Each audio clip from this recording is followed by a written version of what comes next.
It's a great question, and it's the main reason I'm running for governor.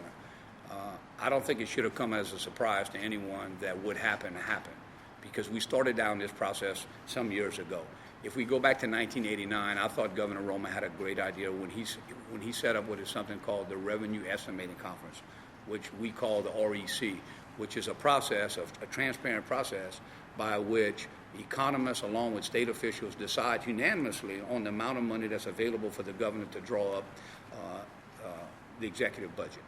That has not been perfect, but it's been really, really good to bring a set of transparency to it.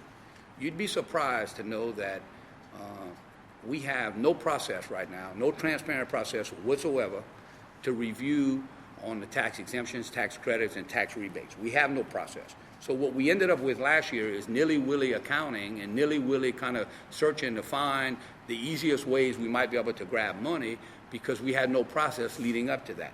What I believe we need is a counterpart to the REC, what I'm calling the ERC, the Exemption Review Conference. It should be embedded into the Constitution, and we should have an absolute process that forces us to review every exemption and credit on an ongoing basis, on a periodic basis, to make certain that we are getting what we're paying for. Some of these things were put on the books 20, 30, 40 years ago, all well-intended, all good public policy. It's easy to go to Baton Rouge and introduce a bill to give away somebody's money, because when we exempt something, we're giving away money, and we ought to get something in return. You wouldn't expect DOTD to execute a contract for $10 million to build a bridge and only get $5 million worth of bridge out of that. You would say, we got to do something.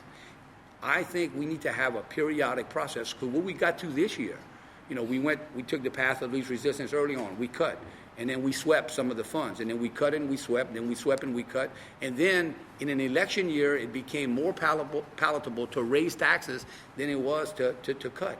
That's because we had no process identifying those tax exemptions or credits that were underperforming. And we ought to look at that. We have an absolute duty to do that. So I've already drafted the bill to propose an exemption review conference on an ongoing basis. Those that are working, absolutely, we ought to keep them because they help create jobs. Those that are not, if we don't get rid of them, all they do is make taxes go up on others, number one. And number two, we have forced the budget problems in this state on two classes of people primarily. Up until this last session, two classes of people, our college students and our healthcare providers. That's who we've asked to pay for an irresponsible way of looking at the revenues and the tax credits, tax rebates. Look, there are any number of things. I'll give you an example.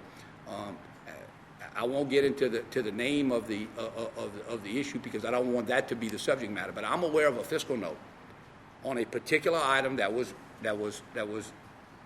generated. We were going to incentivize a particular activity, and it was believed at that time the best minds in the state working on that fiscal note rendered it would be about a $500,000 cost to the state. 2 years ago, that $500,000 cost ballooned to $42 million that came out of the general fund, and people were surprised. Now, my mom and dad owned a Ford dealership in a small town, and they had a Fire Chief and a Sky Chief Texaco gas pump, and occasionally they'd give away 5 gallons of gas during the week for folks to generate traffic in. And I assure you, every hour on the hour, Dad knew how much gas he was giving away, and he certainly knew at the end of the day. And by Wednesday, if he gave away more gas than he had budgeted, there was no free gas on Friday. And we need to have a position in Louisiana where we understand when we give things away, we have to have a duty to understand what we're getting for it and sound the alarm before we get too far.